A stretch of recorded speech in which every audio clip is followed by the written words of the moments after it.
바람이 그치는지라. 해에 있는 사람들이 예수께 절하며 이르되 진실로 하나님의 아들이로소이다 하더라. 아멘. 이 시간에는 파도가 아니라 주님을 바라보라 라는 말씀의 제목으로 마태복음 14장 22절부터 23절까지 33절까지의 말씀으로 함께 은혜를 나누겠습니다. 어린 시절 부모님을 잃고 또 어렵게 자라서 성공을 했던 어떤 분이 IMF 때문에 모든 것을 다 잃어버린 한 사업가 분의 간증을 들은 적이 있습니다. 이분이 IMF 때문에 모든 것을 다 잃었을 때 그제서야 교회에 다니게 되었고 주님을 알게 되었다고 합니다. 그 어려움 속에서 교회를 다닌 지 얼마 안 됐지만 유독 눈에 들어오는 말씀이 있었는데 바로 우리가 잘 알고 있는 시편 23편 1절 말씀, 여호와는 나의 목자시니 내게 부족함이 없으리로다 라는 이 말씀을 이분이 붙들었다고 해요. 모든 것을 다 잃었지만 앞으로 나아갈 길이 막막하지만 여호와가 나의 목자가 되시니 내게 부족함이 없습니다 라는 말씀을 의지함으로 결국 다시 일어섰다고 합니다. 그리고 이 간증은요, 전보다 더 많은 성공을 거두었다고, 하나님 앞에 영광 돌린다고 하는 내용으로 끝이 났습니다. 여러분, 이 은혜로운 간증 속에서 우리가 주목해야 될 부분은 어디 있습니까? 많은 사람들이 주목하는 부분은 뭐냐면 다시 성공했다는 거예요.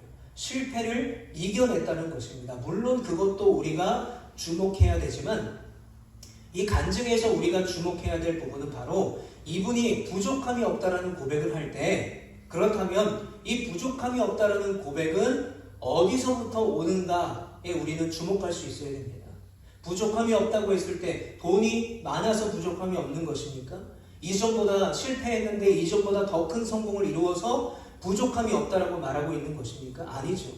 바로 하나님이 목자가 되시기 때문에, 그리고 우리는 그 목자 되신 하나님의 양이 되기 때문에 목자이신 하나님과 양이신 우리의 관계 속에서 바로 부족함이 없다는 고백이 나온다는 거예요. 그런데 우리는 이 간증을 들을 때마다 다시 성공했다, 예전보다 더 많은 돈을 벌었다 라는 것에 집중합니다. 그러나 우리가 집중해야 될 것은 어떻게 그 어려움 속에서도 주님을 바라봤는가에 우리는 집중을 할 수 있어야 돼요. 여러분, 그러므로 믿는 그리스도인인 우리에게 있어서 평강이 온다는 것, 평안하다라는 것은요, 완벽한 상황에서 오는 게 아니에요. 내가 지금 처한 상황보다 더 좋은 상황이 왔을 때 평안과 평강이 오는 것이 아니라는 것입니다. 그럼 어디서 올까요? 아까 우리가 나눴던 말씀에서 우리의 목자 되시는 하나님과의 온전한 관계 가운데 있을 때, 그때에 우리 가운데 온전한 평안이 옴을 여러분 믿으시기를 축복합니다. 여러분, 오늘 본문은요, 마태복음 14장이죠. 이 마태복음 14장은 마태복음 8장과 긴밀한 관련이 있습니다. 마태복음 8장을 보면 제자들과 함께 예수님 배를 타고 나가셨어요. 그런데 그 배에서 예수님은 주무시고 계십니다. 그런데 제자들이 큰 파도와 풍랑을 만나게 돼요. 베테랑 어부였던 제자들조차도 감당하기 어려운 풍랑과 파도가 배를 덮치니까 제자들이 어떻게 합니까? 평안이 사라지고 두려워지기 시작한 거예요. 그랬더니 두려움에 못 이겨 주무시던 예수님을 깨웁니다. 예수님, 우리를 도와주세요. 그래서 예수님께서 일어나셔서 그 파도를 꾸짖고 풍랑에게 명령하셔서 잔잔하게 하셨습니다. 자, 다시 제자들은 파도가 잠잠해지니까, 바다가 잠잠해지니까 평강을 회복했어요. 자, 그런데 그 평강을 회복하며 놀랐던 이 제자들이 이렇게 말합니다. 도대체 이분이 누구시길래, 도대체 이분이 누구길래 바람과 바다도 순종하는가? 자, 마태복음 8장에서 우리가 알 수 있는 것은요, 예수님과 함께 배를 타고 있던 제자들은 예수님이 누군지 아직 잘 몰랐다는 거예요. 도대체 이분이 누구시길래? 라는 질문으로 이 마태복음 8장이 끝이 납니다. 그리고 우리가 읽은 오늘 본문에 도대체 그 예수님이 누구신가에 대한 해답을 찾는 내용으로 이어지고 있습니다. 자, 오늘 본문 22절과 23절 말씀을 같이 읽어보겠습니다. 시작. 예수께서 즉시 제자들을 재촉하사 자기가 무리를 보내는 동안에 배를 타고 앞서 건너편으로 가게 하시고 무리를 보내신 후에 기도하러 따로 산에 올라가시니라. 점을 내 거기 혼자 계시더니. 자, 지금 마태복음 14장 우리가 읽은 본문의 상황은요, 제자들은 배를 타고 나갔습니다. 그리고 예수님은 혼자 기도하러 산에 올라가셨어요. 자, 그런데 이 23절 다음 말씀 24절에 보니까 배가 이미 육지에서 수리를 떠났다라고 말합니다. 즉 바람과 파도에 의해서 이 배를 끌고 가는 것이 쉽지 않았다는 거예요. 그리고 25절 말씀에 보면 밤 사경에 이르렀다는 거예요. 자, 여기서 말하는 밤 사경은요, 우리나라 시간으로 새벽 3시에서 6시 사이를 말합니다. 그러니까 제자들은 바다에 나가서 배에서 바다에서 풍랑을 만나서 파도를 만나서 새벽 3시부터 6시 사이까지 고생하고 있었던 거예요. 자, 그런데 지금 예수님은 어디 계십니까? 그곳에 있지 않으셨어요. 따로 산에서 기도하고 계셨습니다. 자, 그런데 그런 새벽에 폭풍과 파도가 여전한 그 바다 위로 어렴풋이 사람의 형체가 보이기 시작해요. 누군가 바다 위로 걸어오고 있는 거예요. 제자들이 그쪽을 쳐다봅니다. 26절 말씀 보면 제자들이 그가 바다 위로 걸어오심을 보고 놀라 유령이라 하며 무서워하여 소리 지르거늘. 새벽 내내 바다와 씨름했어요. 바다와 씨름하니까 기력이 다 떨어졌습니다. 그 제자들이 처음에는요, 헛것을 본 것인가 했어요. 그런데 예수님인 것처럼 보여요. 그런데 제자들의 반응이 어떻습니까? 유령이라 하며 무서워하여 소리 지르거늘. 무서워합니다. 예수님을 무서워해요. 왜요? 바다 위를 걸어오기 때문에. 자신들이 보기에는 말도 안 되는 일이 벌어졌기 때문에 무서운 거예요. 그리고 여러분, 고대의 사람들은요, 대부분이 이 유령이나 떠도는 영혼의 존재를 믿고 있었다고 합니다. 그러다 보니까 제자들이 이 새벽에 바다 위를 걸어오는 한 사람을 보고 놀랄 수밖에 없었습니다. 제가 어릴 때 제가 살던 동네에 아주 큰 공원이 있었어요.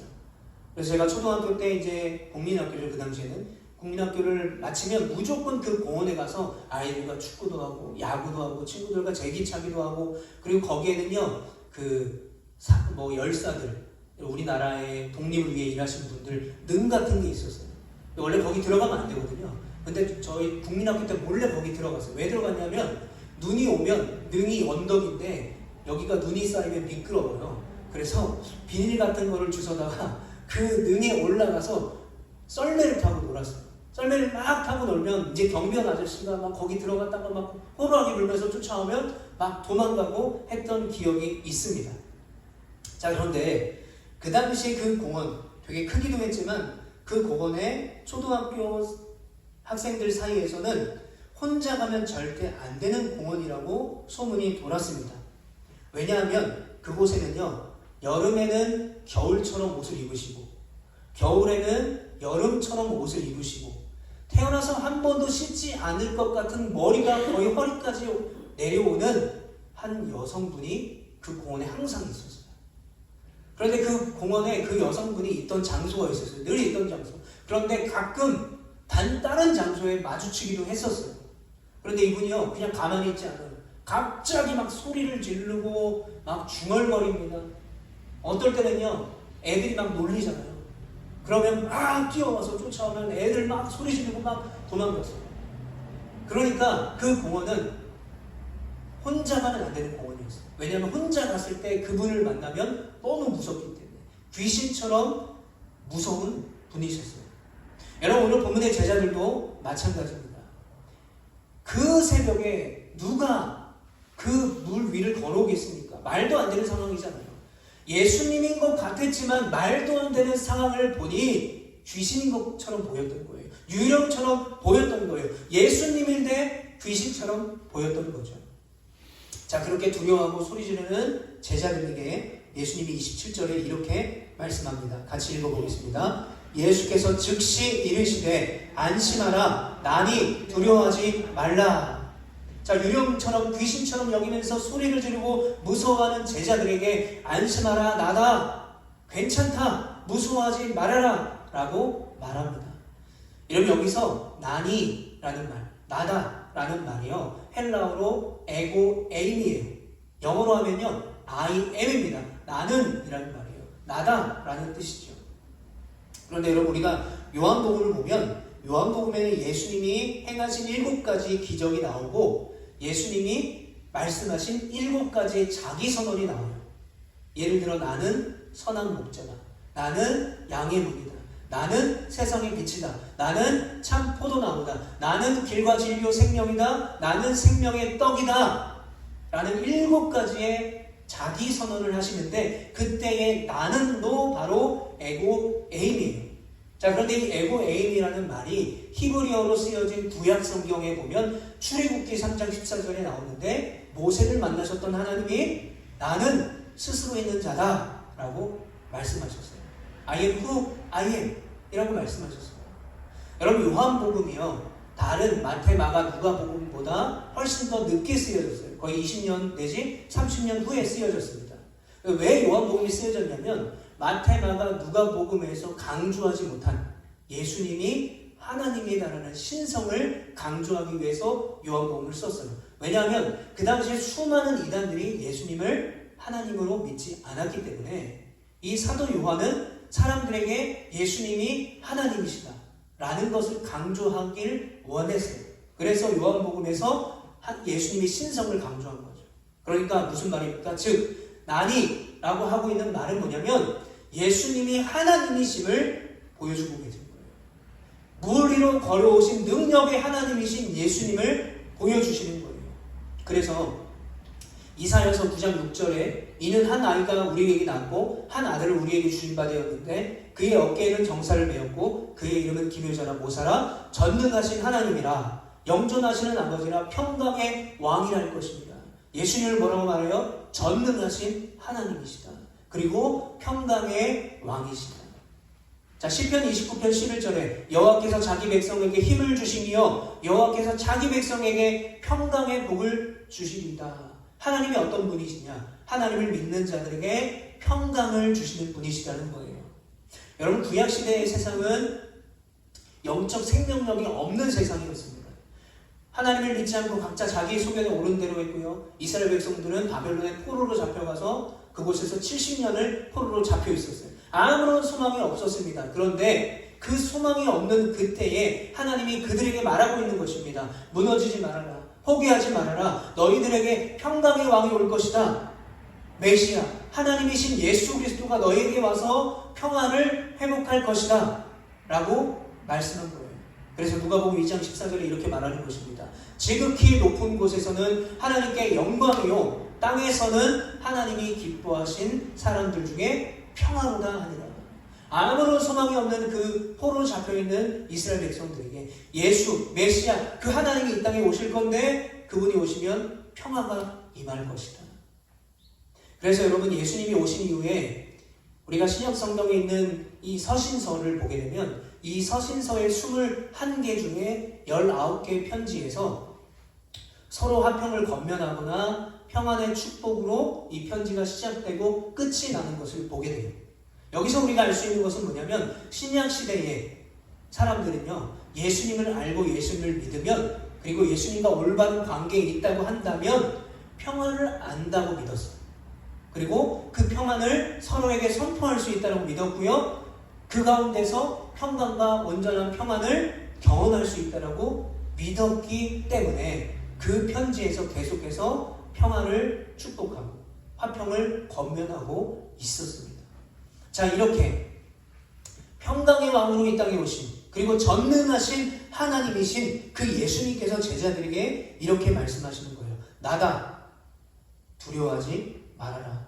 왜요? 평강의 하나님이 바로 예수님이시기 때문입니다. 제자들이 이제 그 예수님의 정체를 알게 되자 평강을 되찾았어요. 그때 베드로가 나섭니다. 예수님, 저도 물 위를 걷게 해주세요. 여러분 이런 무례하기도 하고 또 엉뚱하기도 한 이 제안에 이 예수님은 베드로에게 딱 이 한마디만 하셨어요. 29절에 보면 오라 하시니 컴온 오라. 무슨 말이에요? 걱정하지 마. 나만 보고 오면 돼 라는 거예요. 오라. 아무 생각하지 말고 그냥 와라. 네. 자, 29절 말씀 보면 오라 하시니 베드로가 배에서 내려 물 위로 걸어서 예수께로 가되 자, 예수님을 바라보니까 베드로가 실제로 물 위를 걸어서 갔어요. 그런데 물 위로 예수님을 가다 보니까 바람이 불기 시작하는 거예요. 파도가 막 일렁이기 시작하는 겁니다. 지금까지 이들이 뭐 했어요? 바다에서 바람과 파도와 싸웠잖아요.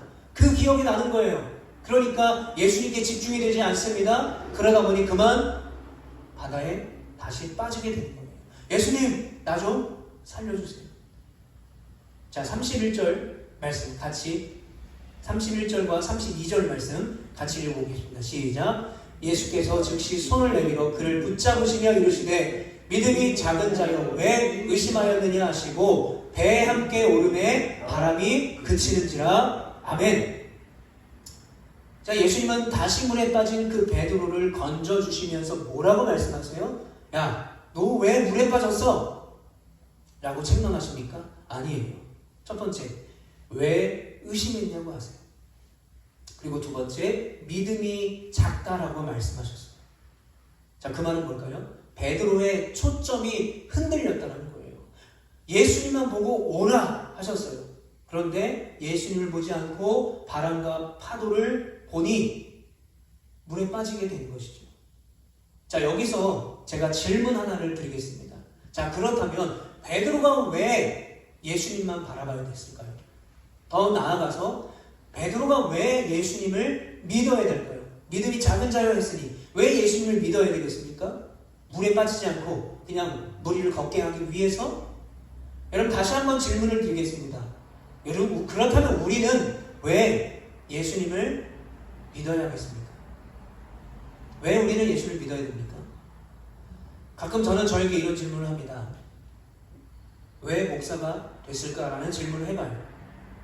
그리고 또 질문을 합니다.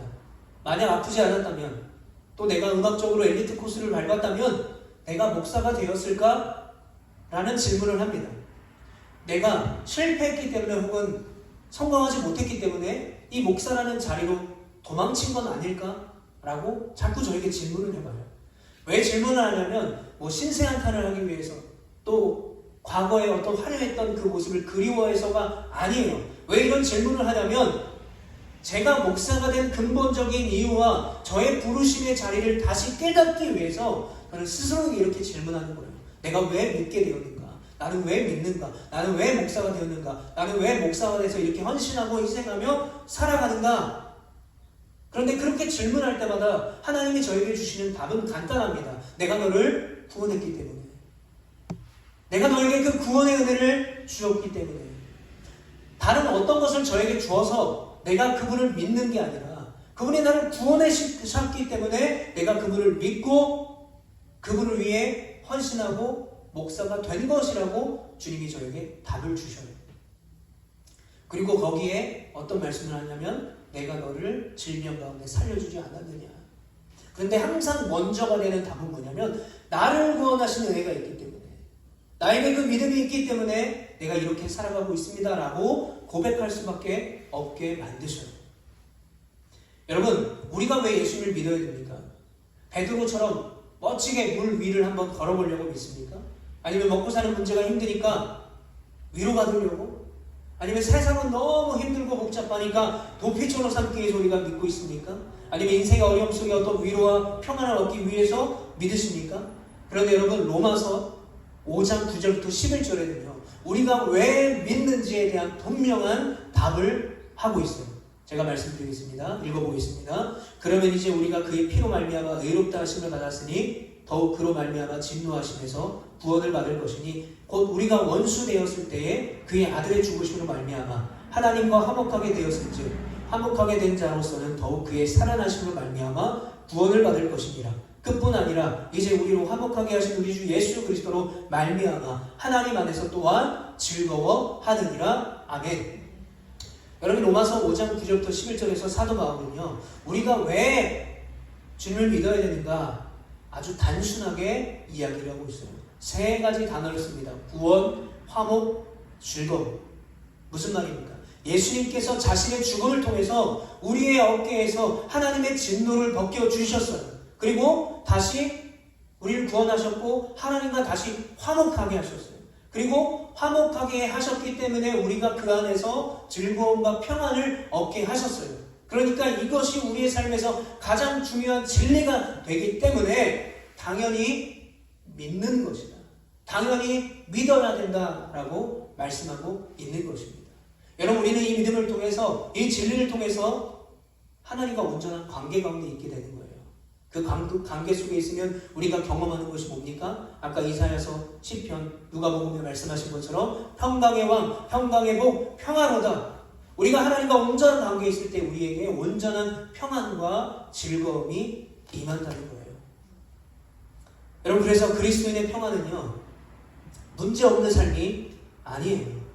평안은 내가 처한 상황이 바뀐다고, 조금 더 좋게 바뀐다고 찾아오는 것이 아니라 우리의 초점을 바꿀 때에 평안이 찾아오는 거예요.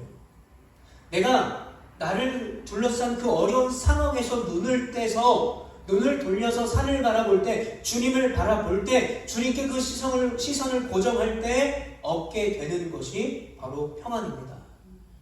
여러분, 그러므로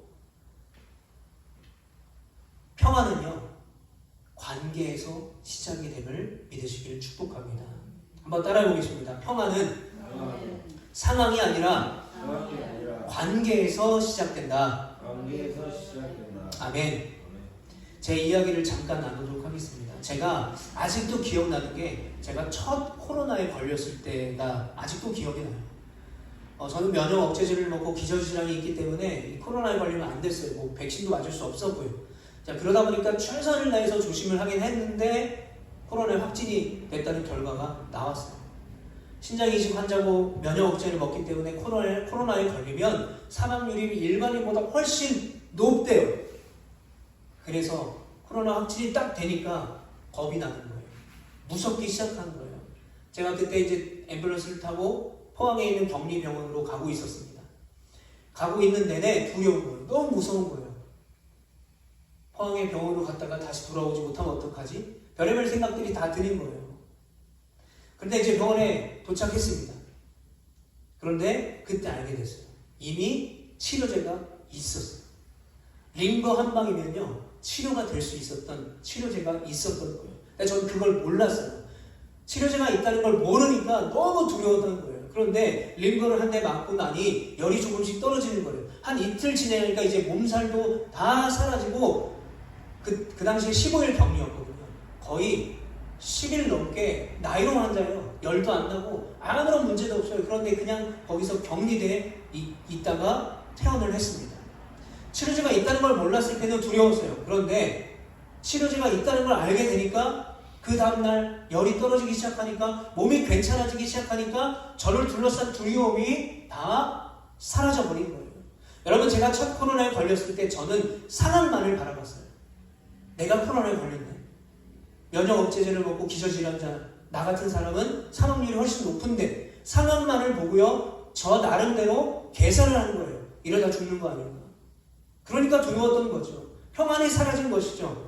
마치 베드로가 예수님을 끝까지 쳐다보고 가야 되는데 그러지 못하고 바람이 부는 쪽, 파도가 치는 바다를 보다가 물에 빠진 것과 같은 거예요. 여러분, 그래서 이사야 선지자가 우리에게 이렇게 말합니다. 주께서 심지가 견고한 자를 평강하고 평강하도록 지키시리니. 어떤 자를 지키신다고요? 심지가 견고한 자. 이 심지가 견고한 자는 뭐 용기가 넘치고 뭐 기계가 훌륭하고 원래 두려움이 없는 사람 뭐 이런 뜻이 아니에요. 심지가 견고한 자는 어떤 사람이냐? 그가 주를 신뢰함이니이다.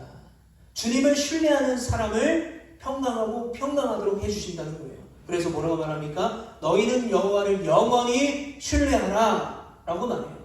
어떤 어려움 속에서도 하나님을 신뢰할 때, 하나님을 신뢰하는 그 온전한 관계 속에 있을 때에 온전한 평안이 우리에게 주어진다는 거예요. 그래서 내가 어떻게든 뭘 해서 이 상황을 바꾸려고 하는 것이 아니라, 그것보다 그때의 나의 초점을 바꿔서 하나님을 신뢰할 때 우리에게 평안이 임하는 줄 믿으시기를 축복합니다. 이제 다시 본문으로 돌아가면요, 33절에 보면 배에 있는 사람들이 예수께 절하며 이르되 라고 말해요. 자, 우리가 아까 말씀드렸던 것처럼 마태복음 8장에는요, 이분이 도대체 누구시길래? 라는 질문으로 끝이 납니다.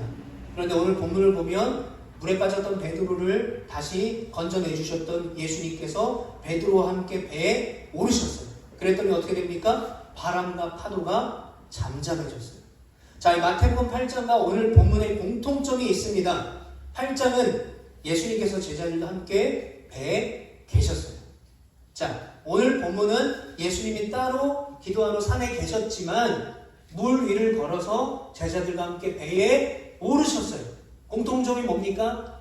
주님이 배에 함께 계셨을 때 파도와 바람이 잔잔해지고 환란이 다 떠나갔다라는 거예요. 그래서 8장의 마지막, 이분이 도대체 누구시길래 바람과 파도를 잠잠케 하느냐? 라고 끝났지만 오늘 본문에서는 그 예수님이 누구신지를 분명하게 깨닫게 돼요. 자, 33절 상반절 한 번 더 보면 배에 있는 사람들이 예수께 절하며 이르되, 제자들이 갑자기 예수님께 절했다라고 말하고 있습니다. 여러분, 여기서 절하다라는 말을 헬라어로 보면 프로스퀴네오라는 말을 쓰고 있어요. 여러분, 우리도 지금 프로스퀴네오 하고 있습니다. 하나님을 프로스퀴네오 하고 있어요. 엎드려 경배하고 있고 예배하고 있어요. 보통 예배라는 단어를 쓸 때 이 헬라어를 씁니다. 무슨 말입니까? 아직 예수님을 잘 모르는 제자들이 이제 막 예수님을 알아가고 있는데 제자들이 예수님을 경배하고 있는 거예요. 그럼 왜 경배합니까? 파도를 잔잔하게 해주셔서, 파도와 바람에 배가 상하지 않게 해주셔서, 물 위를 잠깐이라도 걷게 하셔서 이들이 경배합니까? 아니에요. 왜 경배합니까? 예수님이 하나님의 아들이심을 보았기 때문에 엎드릴 수밖에 없는 거예요. 그 예수님을 통해서 하나님을 보았기 때문에 경배할 수밖에 없는 거예요. 33절 전체 말씀에 보면 배에 있는 사람들이 예수께 절하며 이르되 진실로 하나님의 아들이로소이다 하더라 라고 고백하고 있어요. 우리가 보니까 진실로 당신은 하나님의 아들이십니다.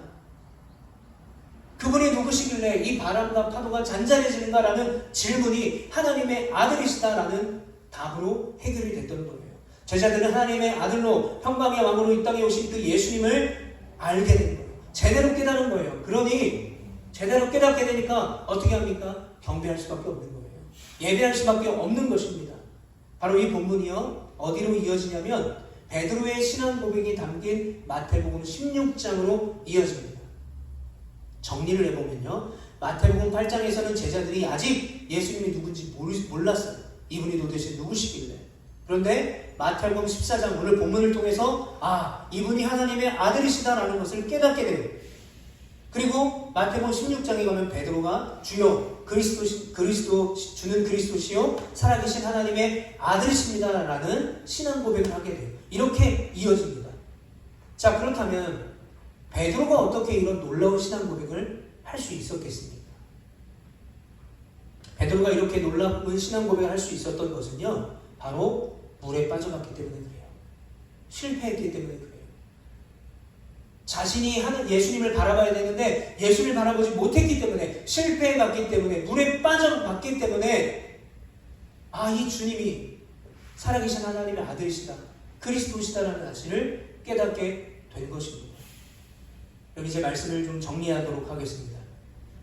이 최종병기 활이라는 영화에 보면요, 이런 대사가 나와요.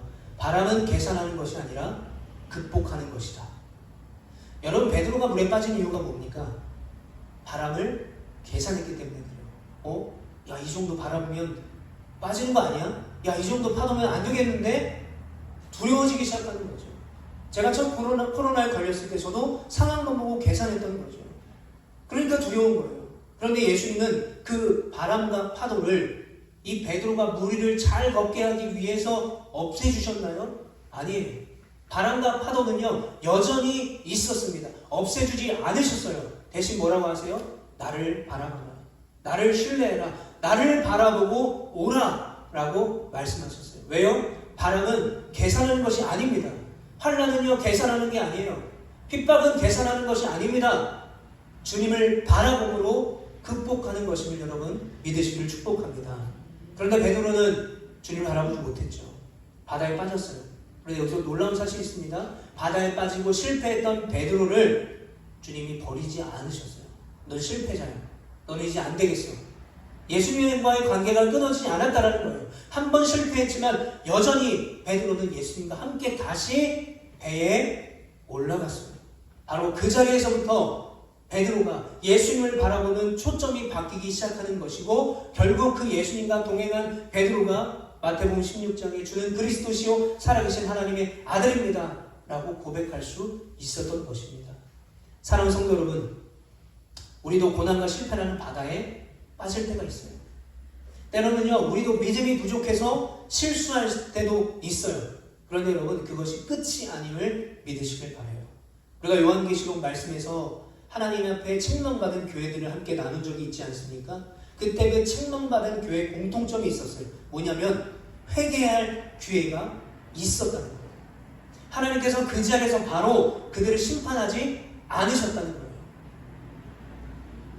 여러분, 우리가 실패할 때, 우리가 낙심할 때, 바람과 파도 가운데 빠져 허우적거릴 때, 그때 우리가 해야 될 것은 우리의 초점을 바꿔서 돌이켜서 주님을 바라봐야 된다는 것입니다.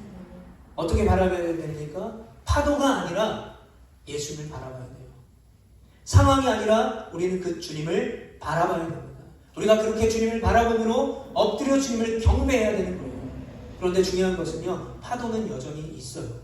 바람은 여전히 강하게 불어옵니다. 우리 옷이 다 젖을 수 있어요. 우리 신발이 다 젖을 수도 있어요. 그러나 주님이 우리와 함께 그 배에 계시면 파도는 절대 우리를 삼키지 못함을 믿는 여러분 되시기를 축복합니다. 여러분, 그런데 오늘 메시지에서 더 중요한 것이 있어요.